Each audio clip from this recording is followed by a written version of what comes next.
I forget what to look at here. A superstar. Famous. All right, well, so we win.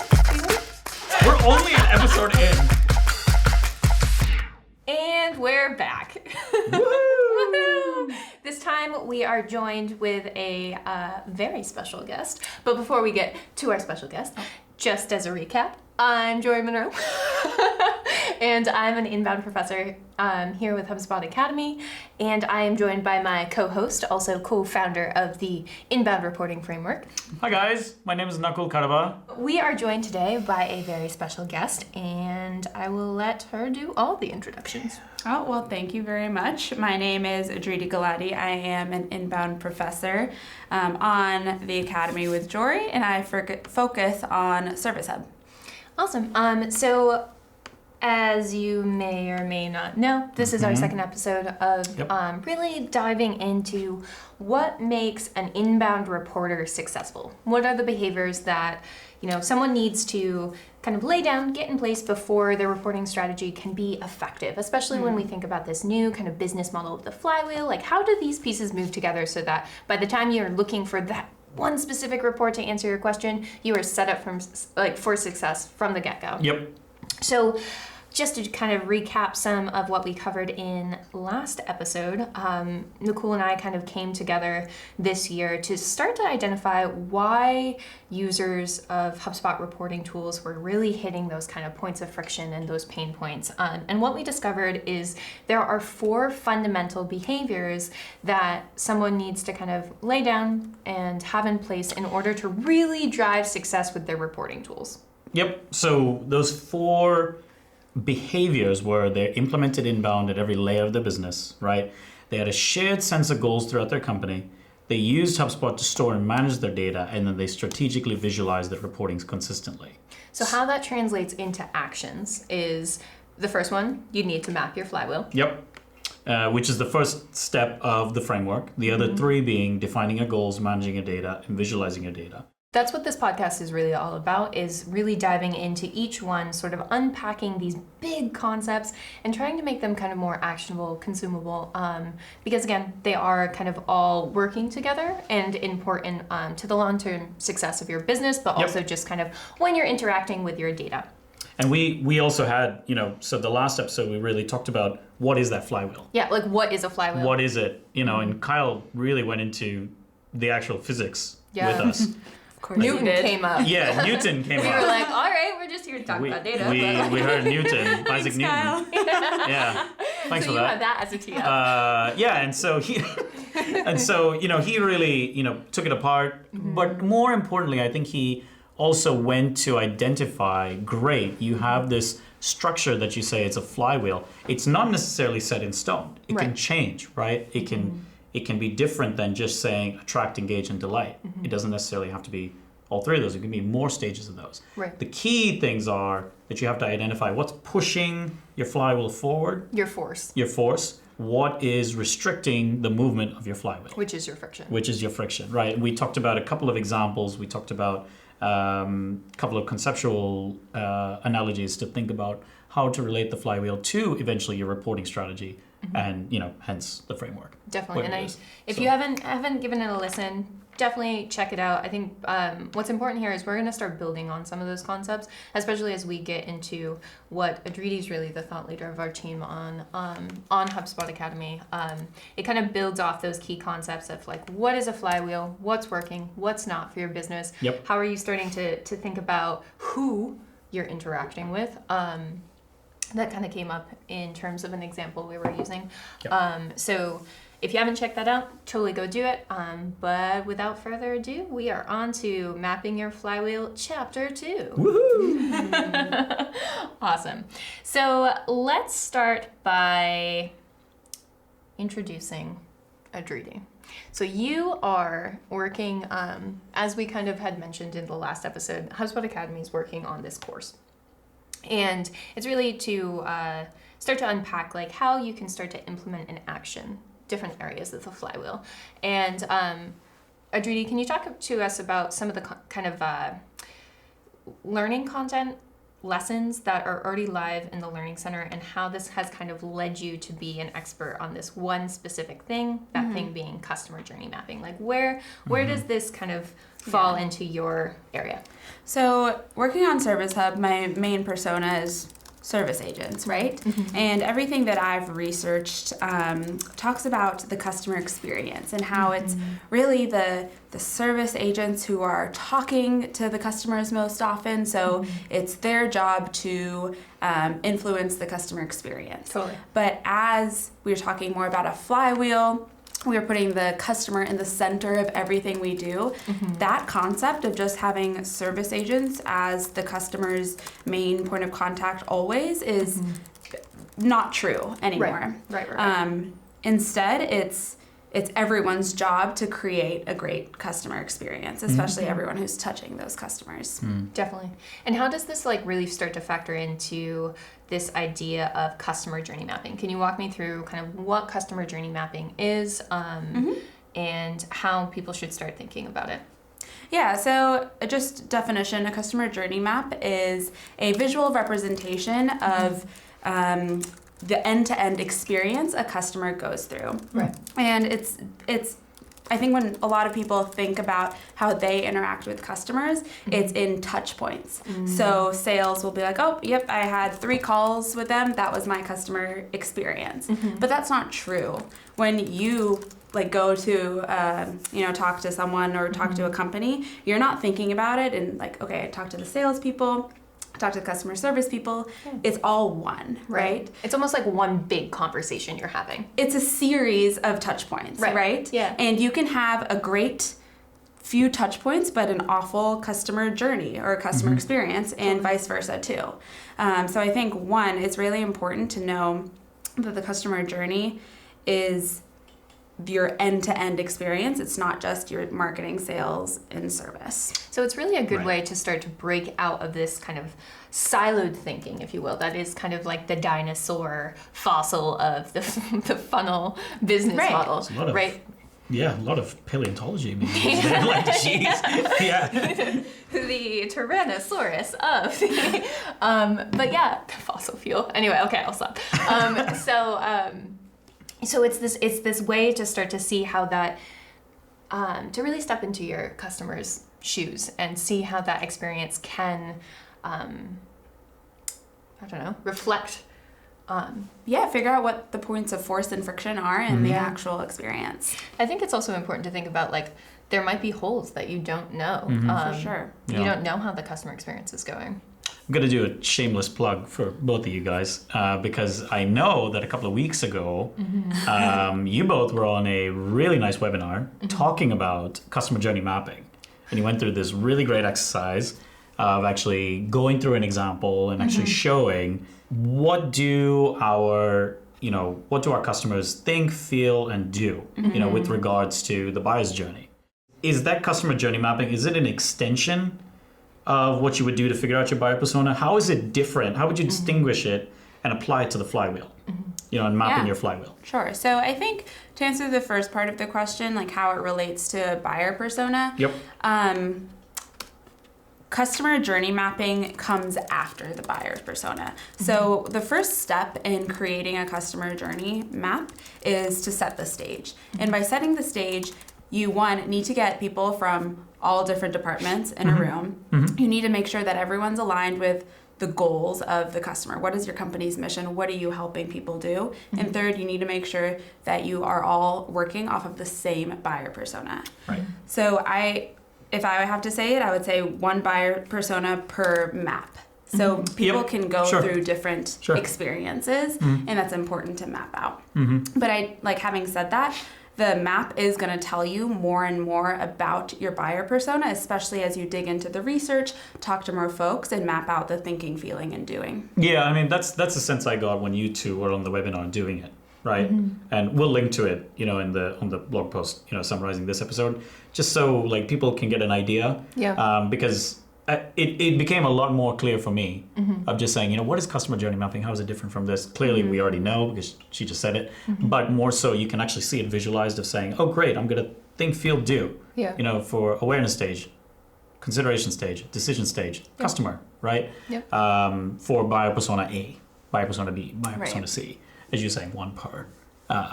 And talk about it, how it fits into that flywheel, because the last time we were talking about just mapping the flywheel, just identifying What it, the flywheel is, recognizing what it is Yeah. overall.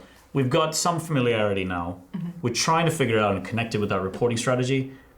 How does customer journey mapping help with that? Yeah, so I think it probably helps in two big ways. One is those handoffs, or the intersections between Those pointy bits. the chevrons. Are we using chevrons or no? We have not introduced the We concept have not, of but chevrons. we were That's- going to bring it up, so it's fine. Okay, good. It's totally fine. Yeah. So, but I'll do it. So much like like a flywheel is like an actual like physics term. Chevron's like the technical term for those pointy handoff bits. So, vocab lesson of the day. Yes. Brought to you by Jorie. Right. Thank you. But oftentimes, what we're really talking about is kind of those handoffs between the different teams. But they're kind of visualized as like triangles on the actual flywheel. Right. Yeah, so I think a customer, like the essence of the flywheel are those intersections. It's a circle, right? And I think the customer journey map is going to show you in real life how those intersections happen. So how does someone go from, having a marketing point of contact to a sales point of contact? Yep. Right. And I think so many folks, especially on services team, will tell you these intersections are the hardest part, like sales and service. Like, what did sales promise that I need to deliver on? Like, what are these things? And I think by mapping that out and showing you, this is a point of friction. Like, no one is talking. No one is telling me what I need to do as a service agent to make sure that these folks are seeing success. So I think it's like really honing in on those handoffs, which are anyway just naturally going to be a little point of friction, since points of contacts are moving from one hand to the other.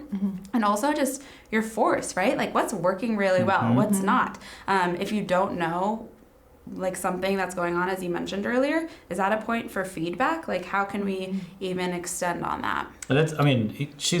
I think she talked to Kyle right before walking in here, because That was like it's very literally sad. what he said, the exact same thing. It was like, that's great. So, because we talked a lot about the handoffs, as points of, maybe that's a particular metric, to think about when you're thinking about a business goal. Yeah. Maybe that's the whole point of the business. Maybe that's the business goal period. Yeah. If it's the end of that, or that last handoff of how many customers you close, or how much revenue you generate. It is interesting to think about how like your tools then factor in, because something that you mentioned is like surveys. So when thinking about kind of the different handoffs in certain tools, what are some examples of, if you're noticing like an issue between sales and service, or service to marketing? Sure. Some tools that can kind of help them fill that gaps, because it's good to identify the gaps, but then what do you do Right. once you know where the gaps are? Yeah, so I think there are a few things that you can do. One, going back to your point about goals, is align your marketing and sales, or sales and service teams, around common goals. So I think that, like at HubSpot, sales and service folks are both measured on revenue retention. Right. When you have the same goals, there's going to be alignment. It's not like a us versus them mentality. It's like we're all here for the customer. Yep. And Shared goals is a good one, I think, and something that kind of goes back to the way that we sort of touched on this in the last episode, but we'll definitely touch on this in the future episode, where it's like there has to be that shared sense of goals. There has to be that alignment, because much like, so you can experiment in your marketing team, your sales team, your services team on how to make your processes more effective, but if they're not talking to each other, like those experiments, those efficiencies, then they are going to continue to be siloed. So you could have the best well-oiled marketing or service or even sales machine, but if they're not also working in conjunction with each other, then you're not going to be as effective as you can. So I think it adds more evidence to the flywheel model. Definitely. Of just saying, and something that Kyle had mentioned last episode was that, you could have, all of these made in funnels, but you cannot necessarily just say, well, great, I've just handed off some qualified leads to Jorie, who's in sales, so thanks a lot. That was me wiping my hands clean. Right.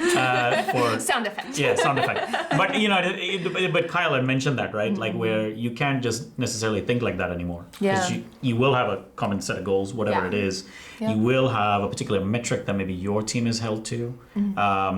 And as you were saying, the customer journey mapping kind of help you identify those forces and friction to say like, oh, it looks like that they're having trouble in this part of the process, whether it's marketing, sales, service, or any other teams that we can't think of. Totally.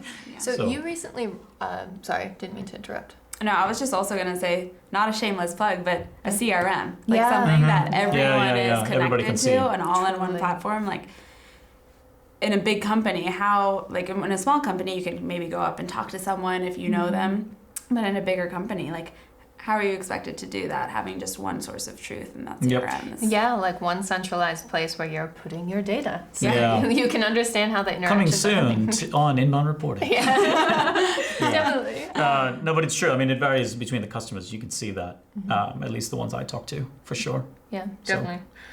So I know that you just released a lesson on this. Oh, I've just released so many. Oh, well, let's talk about it. Yeah, right. Adriti is out here just popping out lessons. So, can you talk to us a little bit about the lesson that you just released about, specifically, I believe it was about the sales to service handoff and kind of any insight that you saw particularly there? Because I think that one's important, especially as we think about how the funnel model is transitioning into like this more flywheel model, because at the end of the day the funnel stopped at the deal being closed, right, and then it was just kind of like this murky water of like, I don't know, the output. So I think that's a handoff that is so important to pay attention to now, especially considering kind of the cyclical growth of relationships. So could you help us unpack like what you've discovered in that particular handoff and any kind of insight you have there? So just a bit of background. The reason that these handoffs need to go smoothly is because of a concept called time to value, which is like the first time that someone sees success with your product. And so if I just bought this product and I talked to sales, and now I have to talk to a service agent to get onboarded, and I have to repeat everything that I just told the sales rep, I'm going to be frustrated. I'm going to lose time. Like, one, the time to value has gone down. My happiness has gone down as well. So one, having a CRM where I can just transfer notes from the sales agents straight to me. Perfect.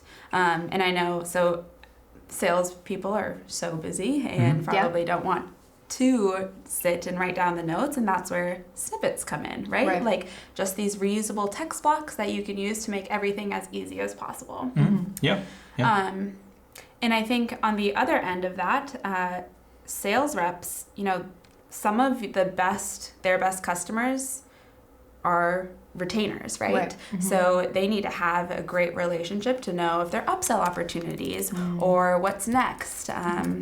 So I think it goes both ways. Both folks need to be in communication. There's like an overlap there.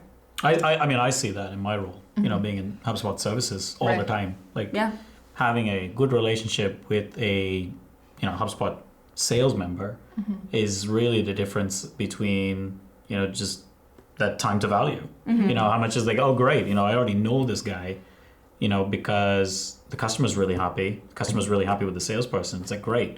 I may not even need to make an intro. It's just like, great, just talk to him. Excellent. Great. About any questions product related, So to kind of flip it a little bit, another big handoff that there's sort of been question marks about, and I think is getting a lot of attention now is kind of the service to marketing handoff.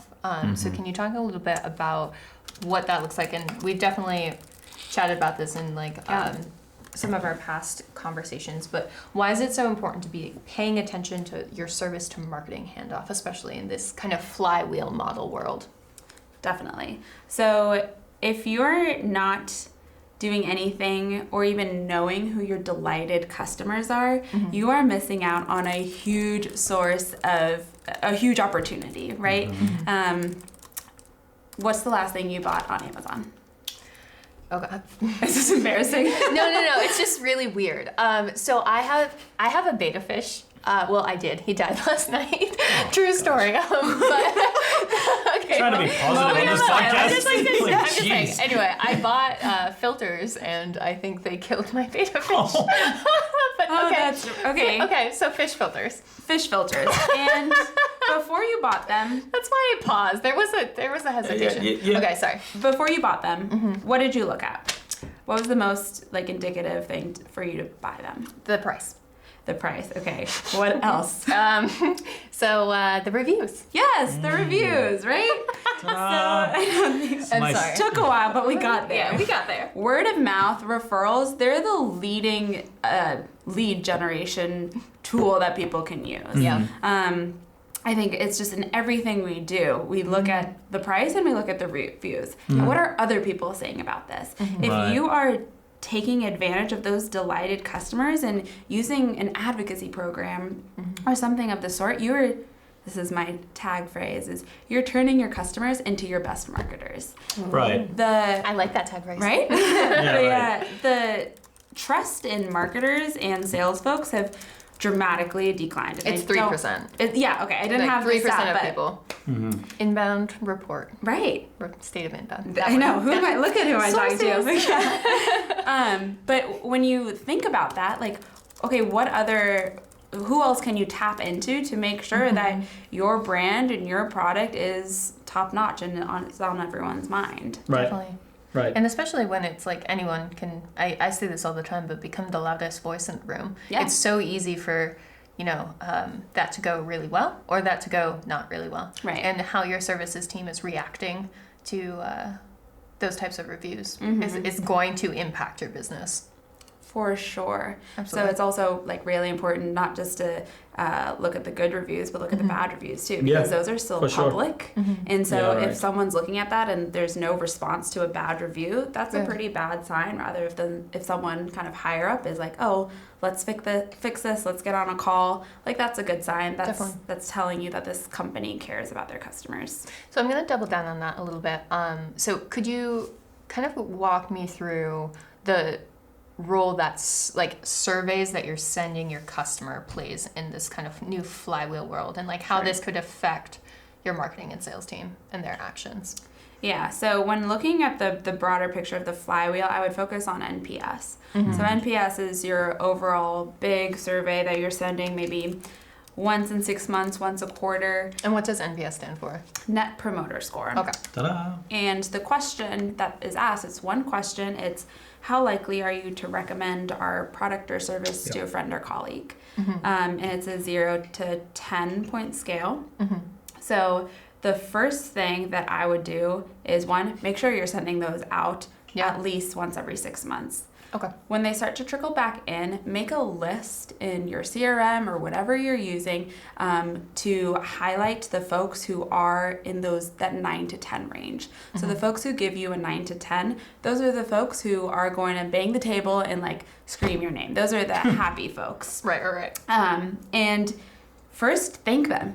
Say like, hey, thanks for giving us such a good review. Like maybe send them some free swag. Just like butter them up, because what you're asking for them is maybe some tweets about your company or how they helped you. Maybe a blog post. You can write a case study about them. And this is going to be good for their brand as well, since they're getting more recognition. Totally. Yeah. Adriti, I did want to ask, you were saying that it's necessary to send an NPS every 6 months to your customers. What if, I'm just thinking, because a lot of customers that I talk to don't necessarily sell a recurring service. They're selling a widget. It's maybe just a one-time purchase. Does it really make sense to send something like that 6 months after they purchased? And why, if so or if not? Yeah, I think it is. One, again, for that intersection between service and marketing, right? Like, you can still use those reviews to get other people in the door. Right. Two, and it depends on the product. If this is something that they would need, like, in the future, Totally. it's good to kind of keep in contact with them. And what I've seen a lot too is that's where like the timeliness of the NPS Definitely. I think to kind of build off your point, Adriti, it's like at least once every 6 months, but you could do it much sooner than 6 months. I think what I've seen a lot is usually around, and maybe this is just like my anecdotal data, but around like a week or two after I've bought something from a company, I've usually seen one come in where it's like, tell us about your experience, rate the product.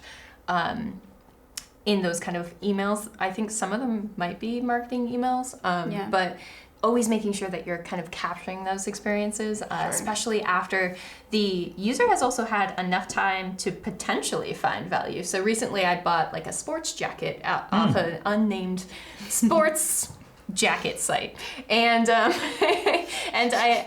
they waited about like a week and a half, so like realistically I could have used this product by then to give like an honest, fair review about not only just like my e-commerce experience with them, but also just like the product itself.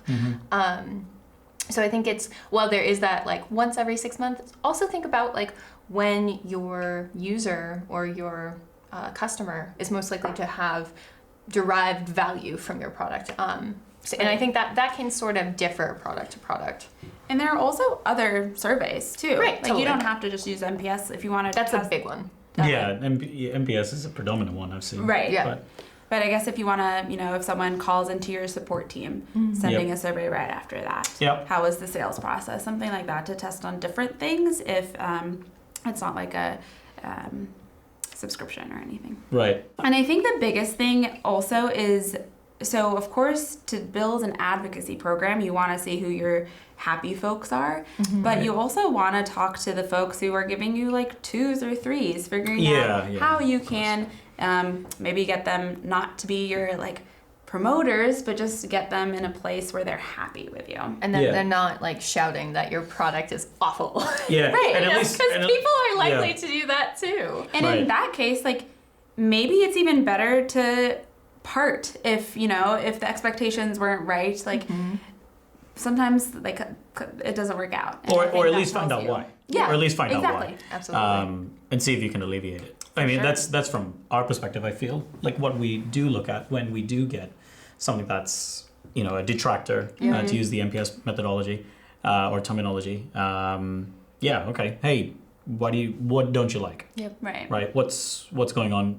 Can we do anything to help you out? Yeah. At least. And to kind of drill down into also just another handoff, as we're talking about kind of detractors, is that's where a lot of like your social listening and like social mentions come in, especially as a marketer thinking about like the marketing to sales handoff, but also kind of the full life cycle.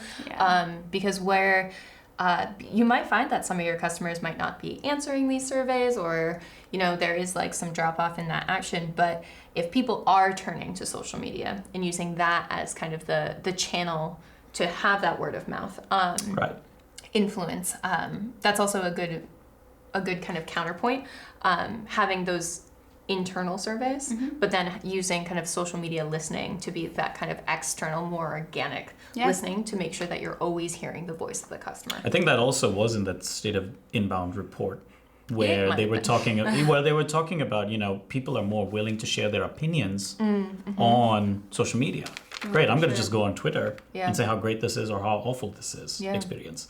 I'll go on LinkedIn, I'll go on Facebook, I'll go to Instagram, whatever other channels or mediums you can think of. Yeah. Right?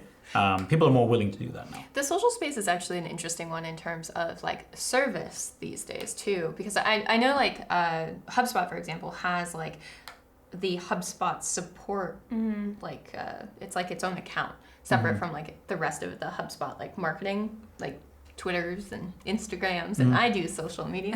But that's so interesting too, because it's like, it's a direct lifeline to the voice of the customer, and like how well you're meeting the expectation, not just in your marketing content, but like with your sales experience, with your customer support. And I know that, or services, or with your services agents. And I know that is an active Twitter where people are just tweeting at HubSpot support.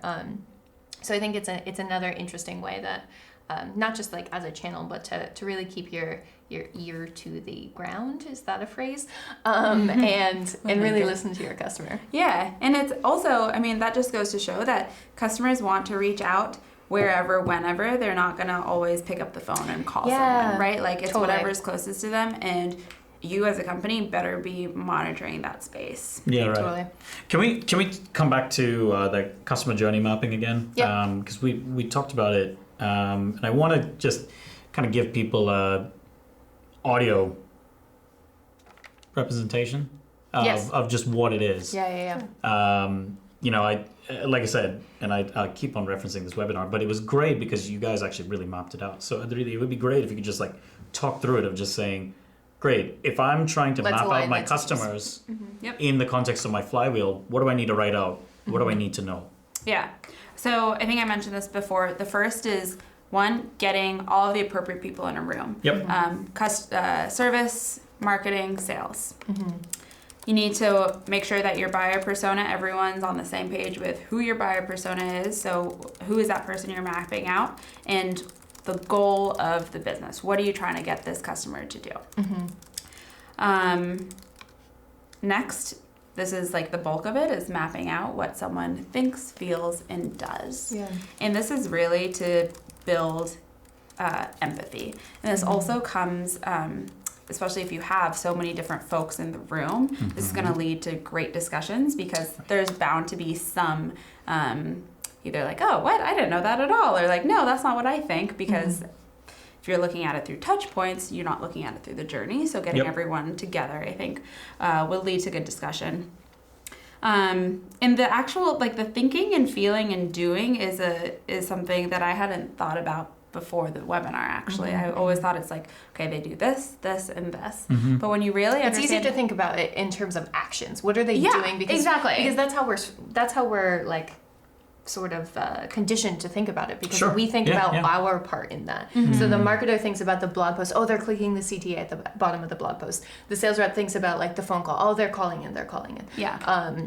Maybe the services team thinks about, oh, I do the web tickets, so they're emailing. So it's easy, I feel like, for us to put ourselves in our customers' shoes, because we're inherently trying to influence their actions. But it's that thinking and feeling that I feel like that insight really is helpful. And it also prevents us from thinking in silos, the thinking and feeling. Of just saying, well, I can't just think of, to use your examples, I can't just think about when they're going to pick up the phone. Yeah. Or at least from a services perspective, when they're going to book a meeting with me. Right. Or when they're going to click on the CTA. Yeah. Right. I need to think about, great, what do they do before and after? Yes. And beyond that. Definitely. Right. Not just those two. Yeah. And what I think is really interesting about the customer journey map is like, so it's essentially a matrix, and I love that it's kind of so flexible to whatever type of exercise you want to do. So you have on your rows, if you will, of your matrix, you have that thinking, feeling, doing.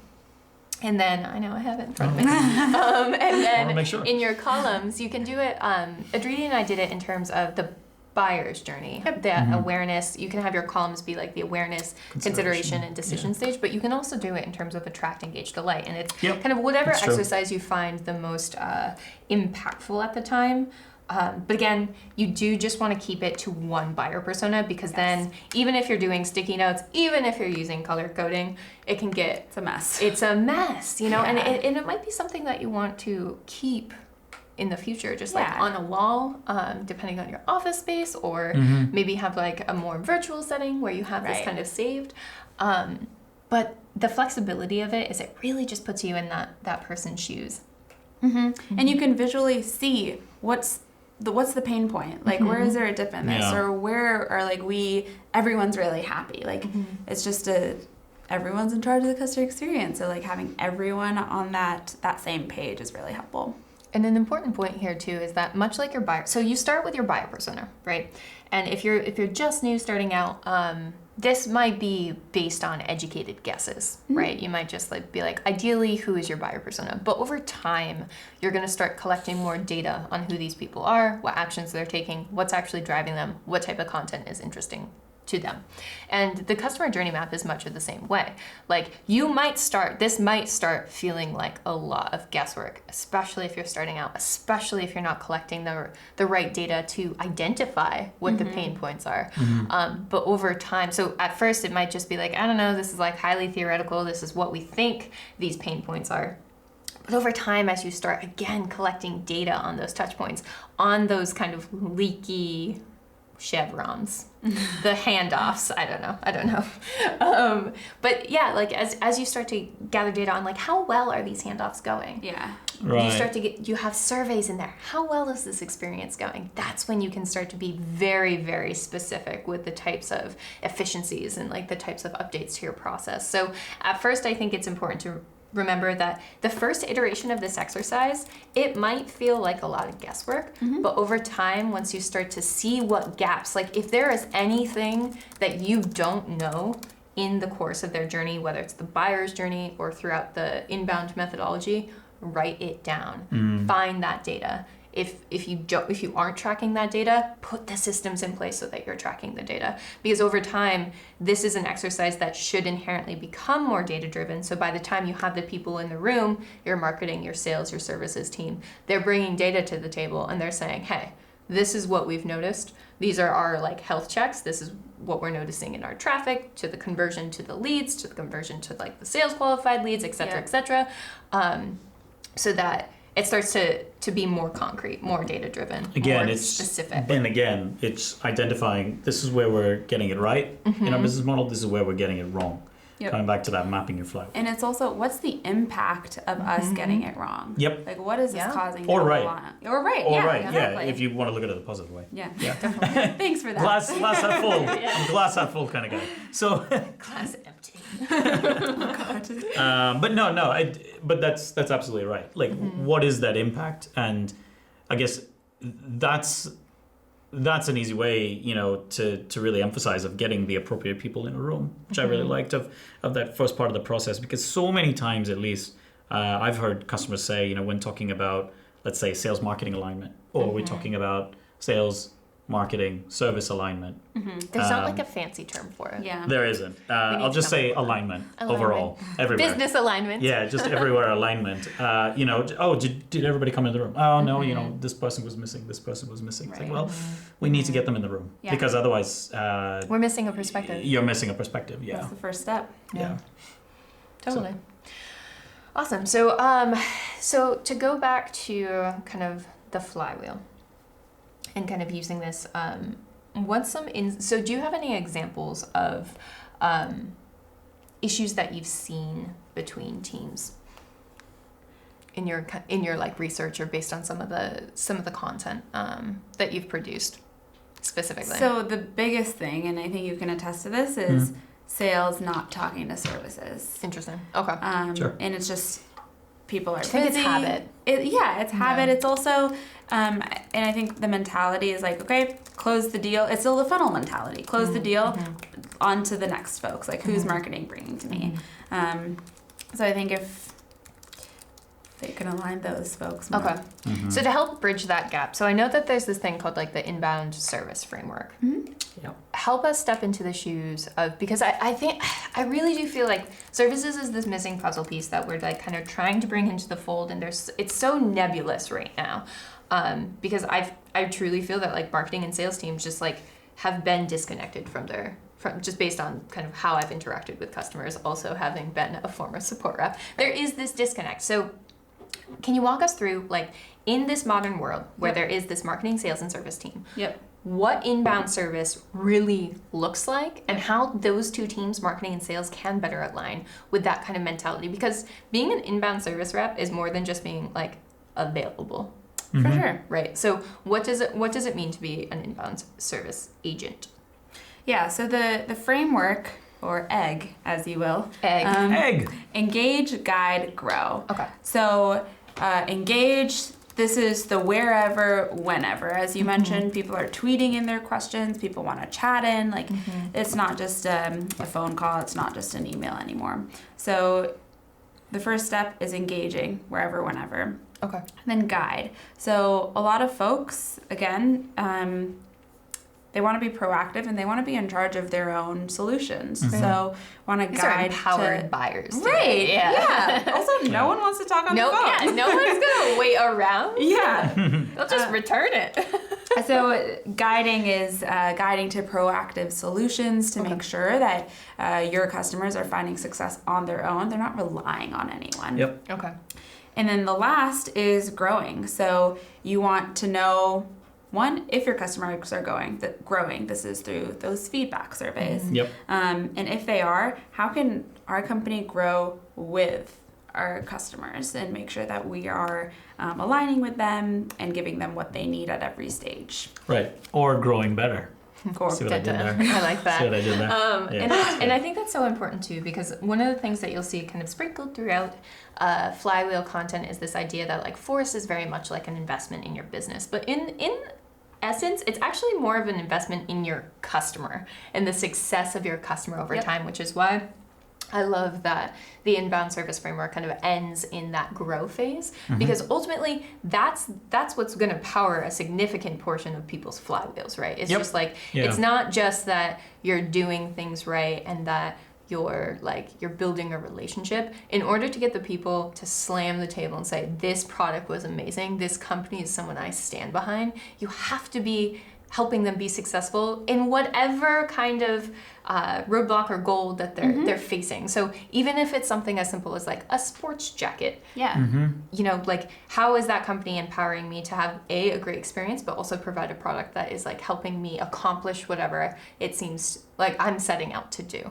And all of a sudden you've got data points now to show it. Exactly. And say like, hey, you know, we got X number of good reviews and Y number of bad reviews. Totally. This is how it quantifies. And Adriti just kind of state again what you said. This is the impact if we can improve it, that ratio. And that data is so important for marketers. I think it's easy to see in terms of like reviews, because then you can build that advocacy program. But even for sales reps, you know, like we talked about in the last episode, this kind of concept of clawbacks where like your commission can be taken away. But also just like this idea of like overall like revenue driven, like how much are you succeeding in reoccurring revenue, or kind of continuing to bring in those leads for those cross-sell opportunities, building that relationship so it's that much easier to talk to those customers in the future. So it's not just data that's important for the service rep because they're measured on it, because that happens to be their metric, but also think about like how your other teams can use that to then inform and be data driven about their own initiatives. And in the case of marketing, it might be customer marketing, but in the case and in the case of sales, it might be reflective on like how successful certain techniques were in the long run. So it might be the same data point unlocking different areas of insight, but it's important for everyone to kind of consider how this data affects their own processes. Definitely. Awesome. So in terms of goals, let's talk about goals for a second. So I know that sometimes it feels like, because technically service comes at the end of a relationship with a customer, it can kind of feel like sometimes their goals are highly dependent on that set by sales and service. But do you have any recommendations in terms of how services can start to enter in those conversations earlier, before marketing is setting their goals, before sales is setting their goals? Because again, customer service should be proactive in some ways, not just reactive. Right. So any ideas about like the metrics that service? Yeah, should be like talking to marketing from the get-go. Metrics that they should be talking to sales from the get-go. Yeah. Let me think about that one. No problem. I think NPS is a big one, right? Because I think NPS... It's a key metric. It's a key like metric. At least it's a health from... check metric. Yeah, it's like how happy your customers are. Right. And I think also if you are in a business that has upsell or cross-sell, like making sure that sales is talking to services up front and saying like, hey, there's opportunity here, just keep an eye out. Yeah. Because I know that we were measured on like cross-sell or upsell opportunities as well. Yeah. I think it's interesting to consider, one thing that we haven't really talked about as much is knowledge base, like this concept of having a knowledge base. And I think that's an interesting intersection between, you know, your services content and how it directly impacts marketing. So like how many page views your certain like frequently asked questions are getting, how marketing can be proactive and starting to surface some of that content early on. This is where we can use bots, right? Yes. Where like how many conversations are these bots having, and how does that affect ticket deflection, so your customer support reps don't have to to answer address these. it. Yeah. Exactly. Because it's simple enough for a bot, or at least it's straightforward enough for a bot to answer Yeah. or address it. And I mean, this is where your marketing team comes in too, right? Right. If everyone's tweeting you questions, maybe Yeah. your marketing team goes to support and say, hey, maybe we need a knowledge base about this Yep. article or Yep. this problem. Yep. Bots. Oh, bots. Let's talk about bots. Oh boy. So tell me about bots and inbound service. All of them? All Just of them. everything. So what have you seen in terms of how effective bots can be because I know that there's like there's this empowered buyer, they're looking for questions. Yep. But where do you see bots fitting into this kind of new idea of inbound? I think, I mean, as I've mentioned so many times, people want answers quickly. They don't Yeah. care how they get the answers. And if a bot can surface up knowledge base articles probably quicker than a human can, Yeah. heck yeah, we need to use those. Yeah, Totally. yeah, Yeah. for sure. And Yeah. I think bots, I'm not sure if this is quite in the service realm, but there's an interesting relationship between bots and forms. Yes. And I love like- that. Good tee up. Thank you. Because, okay, so I deal with some of the conversion tools, right? Oh, there you go. Forms are in my wheelhouse, if you will. And something that I've been told since the day I joined Academy is forms are dead. Forms are dead and bots are alive. However, I think there's an interesting case to be made about time and place, right? Like Yeah. when is it more helpful to have a form and when is it more helpful in the buyer's journey throughout attracting, engaging, delighting, throughout the inbound methodology or your own customized flywheel to have kind of proactive answers versus kind of reactive service. And I think that that's such an interesting one. Yeah. I mean, I don't know. I don't know if forms are dead. I think it probably depends on your personas and Definitely. that sort of thing. But I think it's worth A/B testing. Absolutely. And there are like there's chat flows sort of, right? So can you walk us through what the chat flow is?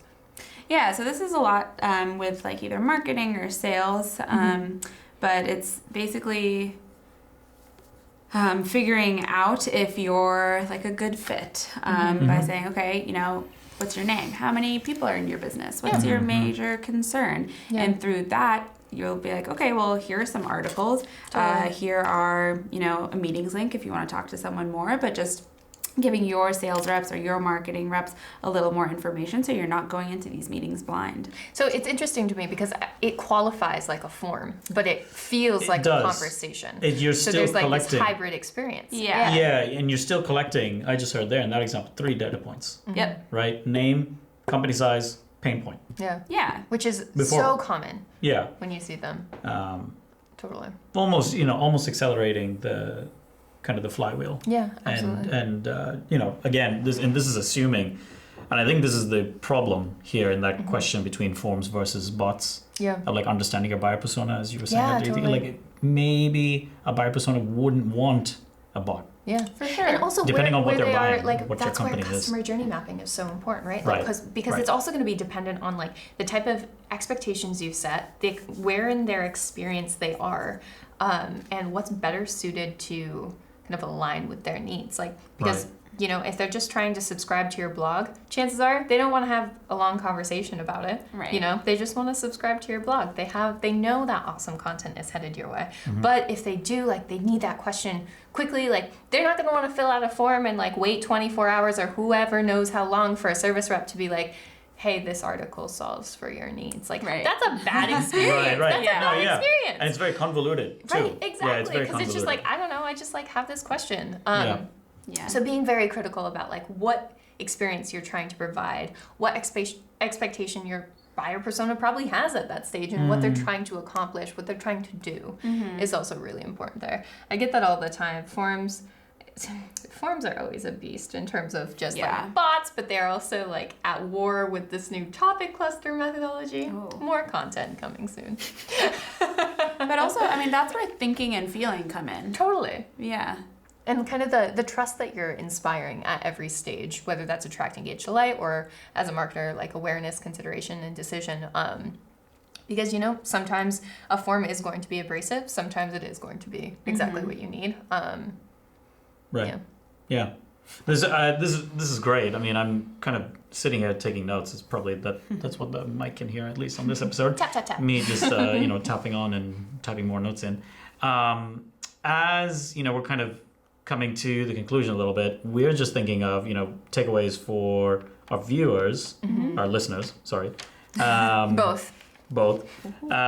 We do have, or we will have an asset in the blog post, kind of mapping out for you to map out your customer journey. And that is something that Jorie and I can also provide feedback on if you want to email us at our alias, inboundreporting@hubspot.com.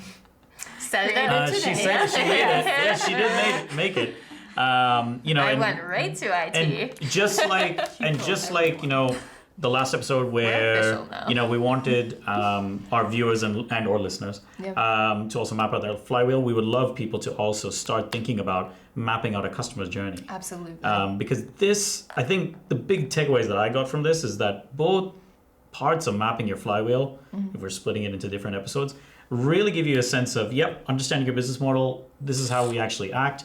Here's the forces and friction. Here's what's working. Here's what's not. Yeah. And then also, what data points do we already know and what do we need to collect that's related to eventually that next stage, which is defining your goals. And I think the way that we split it up too is also indicative of there's the flywheel, which is very much like your internal focus, right? Like this is what your business is doing to support your customer. Your customer journey map is what they're experiencing. That's that external focus. Like how does what you're doing with your flywheel translate into customer experience? And is that effective? And if not, what can you do identifying that force and friction to then kind of flex with your customer and improve it?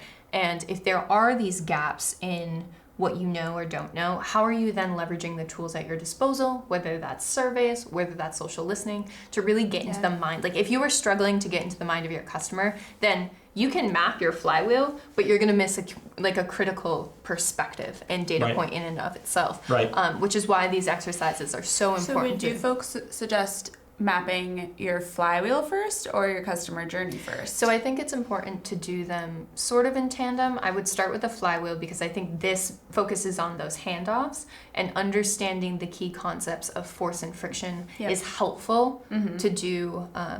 So I would recommend flywheel first, understanding what's happening with your business, and then this as like a follow-up exercise, understanding what's happening with your customer and seeing how they kind of relate to each other. And how they can change, and how they can change, exactly. Again, it's not something that's carved into stone. And it is something that as you get more data, as your business kind of flexes and grows and scales and becomes more effective, it is going to evolve over time, which is why I think customer journey mapping is so important to do over and over again.